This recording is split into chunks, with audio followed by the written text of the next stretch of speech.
ரிஷபராசி ரிஷப லக்ன அன்பு சொந்தங்களுக்கு வணக்கம். நான் உங்கள் அஸ்ட்ரோ புவனேஸ்வரி பேசுகிறேன். இந்த ரிஷபராசி மற்றும் ரிஷப லக்னத்துக்கு செவ்வாயோடைய ஆட்சி பலன் பெறக்கூடிய இடம் எப்படி இருக்க போகுது? இந்த 11ஆம் தேதி மே மாதத்துக்கு மேலே இந்த செவ்வாயோடைய பயிற்சினால இந்த ராசிக்கு என்ன மாதிரியான பலன்களை கொடுக்க போகிறாரு? முதல்ல இவங்க யார்? ரிஷபம் யார்? இன்றைக்கி அவங்க என்ன ஃபேஸ் பண்ணிட்டு இருக்காங்க? அவங்களுடைய குணநலன்கள் என்ன?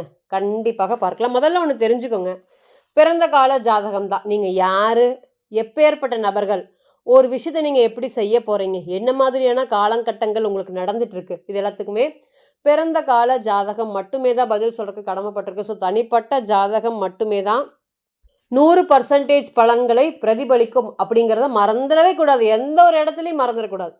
ஸோ லக்னம் லக்னம் லக்னம் தான். ராசி 20% தான். நீங்கள் அந்த விஷயத்தை எப்படி எடுத்துக்கிறீங்க, என்ன மாதிரி நீங்கள் பேசுகிறீங்க, எந்த மாதிரி நீங்கள் இருக்கிறீங்க, எந்த மாதிரி நீங்கள் நடந்துக்கிறீங்க, நீங்கள் யார், எப்பேற்பட்டவர், எவ்வளோ பெரிய வெற்றியை தயாரிக்கிறதுக்கு காத்துட்ருக்கீங்க, வெற்றியை காப்பாற்றுறதுக்கு காத்துட்ருக்கீங்க, ஒரு விஷயம் வருது அதை காப்பாற்றுவீங்களா முடியாதா, ஒரு லக்கு எந்த அளவுக்கு, இதுக்கு எல்லாத்துக்குமே பிறந்த கால ஜாதகம் தான் பதில் சொல்கிறதுக்கு கடமைப்பட்டிருக்கு. ரிஷபராசி ரிஷப லக்னம் காலபுருஷனுக்கு 2வது வீடு. பிறந்தாலும் ரிஷபராசி ரிஷப லக்னத்தில் தான் பிறக்கணுங்கிறது ஒரு யோகமான ராசி. அட போங்க, என்னங்க யோகமா, எவ்வளோ கஷ்டப்பட்டுட்டு இருக்கேன் நாங்கள், நிச்சயமாக எனக்கு தெரியுது. சனி 3ஆம் பார்வையாக பார்க்குறாரு. இன்றைக்கே ஜென்ம சனி ஆரம்பித்த மாதிரி, இன்றைக்கே கண்ட சனி ஆரம்பித்த மாதிரி அவ்வளோ ஒரு குழப்பங்கள். ஒரு நாளும் அழுகாமல் தூங்க முடியாது, நிதர்சனமான உண்மை. வளர்ச்சி அடைஞ்சாலுமே அடையாட்டியுமே ஏதோ ஒன்று இழந்தத மாதிரி இன்னைக்கு ஃபீல் பண்ணிட்டு இருக்கக்கூடிய ரிஷபம். காலபுருஷனுக்கு இது 2வது வீடுங்க. என்றைக்குமே இவங்களுக்கு எப்படி தெரியுங்களா, அடுத்தவங்களை சந்தோஷப்படுத்தி பார்த்து அழகு பார்த்துறதுல தான் இவங்களுக்கு சந்தோஷம். தனக்கு என்ன வேணுங்கிறத துளியுமே யோசிக்காத மாதிரி இருப்பாங்க. பெரிய குழப்பவாதிங்க இந்த ரிஷபத்தை பொறுத்தவரை. Soft com nature. இந்த காலபுருஷனுக்கு சுக்கிரனோட 2வது வீடு, மேம்போக்காக இருப்பாங்க. இவனெல்லாம் நம்மளை ஏமாத்திடுவானா அப்படிங்கிற யதார்த்த தன்மை தெரியாது. புத்தி அப்படிங்கிறது பார்த்திங்கன்னா இந்த கிரிமினல் புத்தியெல்லாம் ரிஷபத்துக்கிட்ட இல்லவே இல்லை. அதனால் நிறையா பேர் இவங்களை ஏமாற்றிட்டாங்க, நிறையா பேர் இவங்களை யூஸ் பண்ணிட்டாங்க, இவங்களோட பொருளாதாரத்தை பயன்படுத்திக்கிட்டாங்க. இன்ஃபேக்ட் இன்றைக்கி அப்பா அம்மாவே இன்றைக்கி ரிஷபத்தை புறக்கணிக்க வேண்டிய சூழ்நிலைகள் இருக்குதா அப்படின்னு கேட்டிங்கன்னா எஸ். ஏதாவது ஒரு சூழ்நிலையில் ஒரு இடத்துலையாவது உங்களுக்கு தெரியாமல் இருக்கவே இருக்காது. ஏம்மா இப்படி பண்ணிட்டீங்க, ஏன்பா இப்படி பண்ணிட்டீங்க, வீட்டுக்காராக இருந்துட்டு ஏங்க இந்த மாதிரி பண்ணிட்டீங்க, இந்த மாதிரி ஏன் இவங்க எனக்கு ஏன் இத்தனை நாளாக இல்லாமல், இத்தனை நாட்கள் இல்லாமல் இப்போ எனக்கு மனக்கவலைகளையும் குழப்பத்தையும் கொடுக்குறாங்க, உங்களுடைய வார்த்தையிலிருந்தே நீங்கள் வந்துருச்சு, நீங்கள் எவ்வளோ செல்ஃபிஷு அப்படின்னு கேட்காத மாதிரியான பலன்கள் தான் இன்றைக்கி ரிஷபத்தை பொறுத்தவரை நடந்துகிட்டே இருக்குது. எல்லாத்துக்கிட்டையுமே இந்த வார்த்தையை நீங்கள் பயன்படுத்தி தான் இருக்கீங்க. உங்களை விட்டு படிப்படியாக ஒரு நபர்களும் விலகிறத கண்கூடாக பார்க்கலாம். இன்னுமே சொல்லப்போனால் ரிஷபம் பார்த்திங்கன்னா ஒரு விஷயத்த அடைஞ்சே தெரியணும், எவ்வளோ விஷயங்கள் கஷ்டமாக இருந்தாலும் தொடர்ந்து அடையணும்னு போராடி இருக்கக்கூடிய ராசி. யாருக்குமே பயப்பட மாட்டாங்க. முன்னோக்கி செல்லக்கூடிய ராசி. இன்னைக்கு பின்னோக்கி போயிட்டுருக்காங்க. இவங்களாம் நினச்சிருந்தாங்கன்னா எப்படியோ வாழ்க்கையில் சம்பாரிச்சிருப்பாங்க. ஆனால் அப்படிலாம் சம்பாதிக்கக்கூடாது. நீதியாக இருக்கணும், நேர்மையாக இருக்கணும், தைரியமாக இருக்கணும், தன்னம்பிக்கையாக இருக்கணும், துணிச்சலாக இருக்கணும்னு சொல்லியே இன்றைக்கி இவங்க பின்தங்கி இருக்கிற மாதிரி ஒரு சூழ்நிலைகள். இன்றைக்கி பாருங்கள், சலிப்பு ஒரு புறம், அதே போல் பதட்டம் ஒரு புறம். யார் என்ன பேசினாலும் பயப்பட மாட்டாங்க. இன்றைக்கி டெய்லி அழுதுட்டுருக்குறாங்க. வேலை பார்த்துட்டு போங்க அப்படின்னு பேசிடுவாங்க. ஆனால் இன்றைக்கி பாருங்கள், அவங்க கொடுக்கக்கூடிய காயங்கள் எல்லாமே மன ரீதியான காயங்களாக இன்றைக்கி இருக்குது. லவ்வுலலாம் இன்றைக்கி ரிஷபத்தை பொறுத்தவரை லவ்வில் காப்பாற்ற முடியல. மேரேஜ் லைஃப்பில் தொடர்ந்து போராட்டங்கள், அதே போல் தொழில் சார்ந்த விஷயத்தில் நஷ்டமாயிருமா அப்படிங்கிற கவலைகள். நம்ம ரீசெண்ட் டைமில் ஒரு ரிஷப ஜாதகம் பார்த்தோம். அவர்கிட்ட சொல்லியிருந்தோம், தொழிலில் இவ்வளோ பெரிய நஷ்டங்கள் இன்னும் வரதுக்கு காத்துட்ருக்கு, ஆல்ரெடி தொழில் இவ்வளோ நஷ்டத்தில் இருக்குது, இன்னுமே வர்றதுக்கு காப்பாற்றுறதுக்கு நீங்கள் போராடுறீங்க. அவரோட பிறந்த கால ஜாதகத்தில் இருக்கக்கூடிய கிரகங்கள் எல்லாம் இன்னும் 2-3 வருஷத்துக்கு மோசமாக இருக்குது. ஆல்ரெடி உங்களுக்கு இவ்வளோ கடன் இருக்குது, இன்னுமே அதிகமாக கடன் ஃபேஸ் பண்ண போகிறீங்க அப்படின்னு சொல்லியிருந்தோம். அவர் என்ன சொல்லியிருந்தாரு, மேடம் எனக்கு 60 வயசாச்சு, எனக்கு இதை விட்டு வேறு பிஸ்னஸ் தெரியவே இல்லை, இதை விட்டுட்டு என்னால் வேலைக்கு போகவும் முடியல, நான் ஏதாவது ஒன்று சர்வை பண்ணி ஆகணும், இது எத்தனை நாளைக்கு இந்த மாதிரி இருக்கும் அப்படிங்கிறார். கிட்டத்தட்ட 3 வருட காலங்கள் நம்ம சொல்லியிருந்தோம். அந்த 3 வருட காலங்களும் கடுமையான கடன் இருக்குது. அப்போ அவர் என்ன பண்ணுறாருங்க, அந்த ஜாதகத்தை பொறுத்தவரை அவர் கேட்க மாட்டார். ஏன் அப்படின்னு கேட்டிங்கன்னா, நீங்கள் நம்ம பார்க்கும்போது லக்னாதிபதி அவ்வளோ ஒரு பலமாக இருக்கார். அப்போ நம்ம கடன் மீறியும் அவர் இதை செய்ய போகிறாரு அப்படிங்கிறத கிளியர் கட்டாக ஜாதகம் இண்டிகேஷன் பண்ணிச்சு. இப்போ பார்த்தீங்கன்னா 3 வருடம் முடிஞ்சுது. இப்போ நம்மக்கிட்ட கூப்பிட்டு அவர் சம்பாதித்ததை விட அதிகமாக கடன் ஆயிடுச்சு. இப்போ அதெல்லாம் என்ன பண்ண முடியும் அப்படிங்கிற மாதிரி தன்னுடைய மகளுக்கு கல்யாணம் பண்ண முடியல இன்னைக்கு.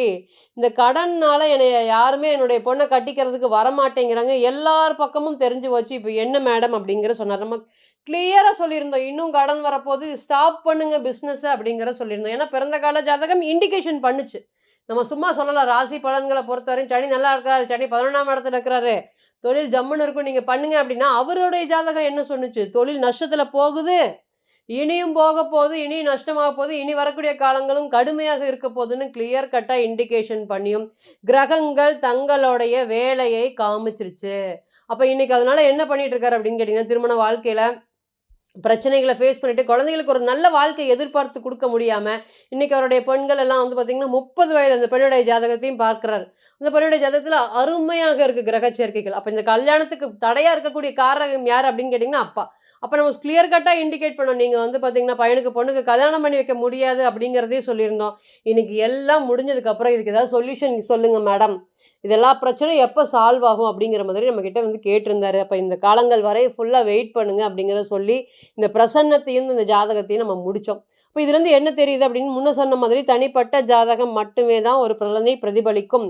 ரிஷபராசி மற்றும் ரிஷப லக்னத்துக்கு செவ்வாய் 2 அதிபதி நல்லா தூங்கணுமா, செவ்வாய் நல்லா பலமாக இருக்கணும்.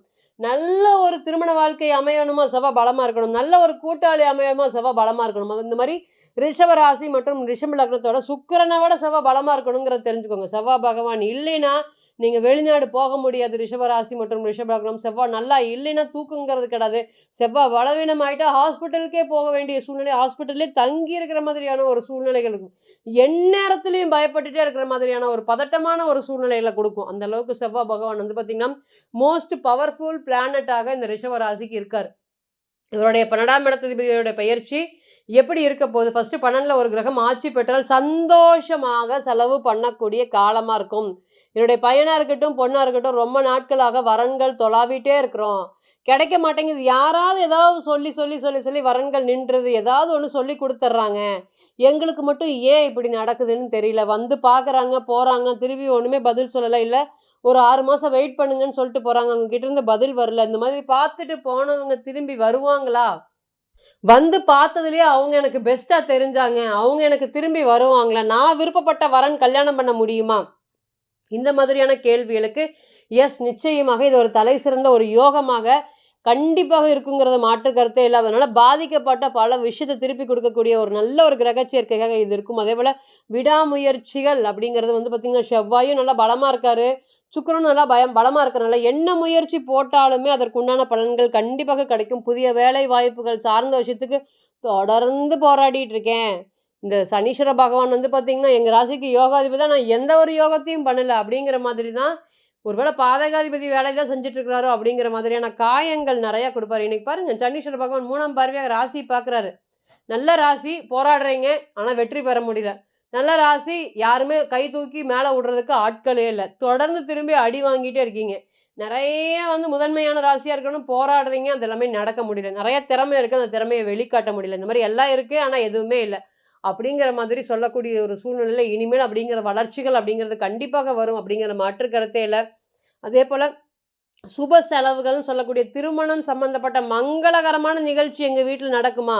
ரொம்ப நாட்களாக நாங்கள் எதிர்பார்த்துட்டு இருந்தோம், காலமே கூடி எங்களுக்கு கல்யாணம் நடக்கிற மாதிரி ஒரு சூழ்நிலைகள். ஏன்னா இத்தனை நாளாக இந்த மாதிரி ஒரு வரனுக்காக தான் நாங்கள் காத்துட்டு இருந்தோம் அப்படின்னு நீங்களே உங்களை மெச்சுக்கக்கூடிய அளவுக்கு திருமணம் வரன் சார்ந்த விஷயங்கள் பிரச்சனைகள்லாம் இனி படிப்படியாக குறைய போகுது. அதே போல் காதல் சார்ந்த விஷயத்தில் நிறைய காதலிச்சுட்டு இருக்கோம்.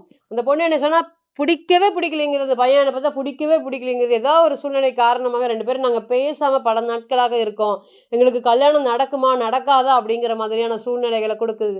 இனிமேல் இந்த மாதிரி உறவு சிக்கல்கள் சம்மந்தப்பட்ட விஷயங்கள் எல்லாமே படிப்படியாக சரியாகிறதுக்கு உண்டான சூழ்நிலைகளை ஏற்படுத்தி கொடுக்கும் இந்த செவ்வாய். அதே போல் பணம் வரவில் நிறைய பிரச்சனை இருக்குது. ரிஷபத்தை பொறுத்தவரையும் பணத்தை கொடுத்துட்டா சாஃப்டாக பேசக்கூடிய நபர்கள் ஈஸியாக ஏமாற்றிடுவாங்க.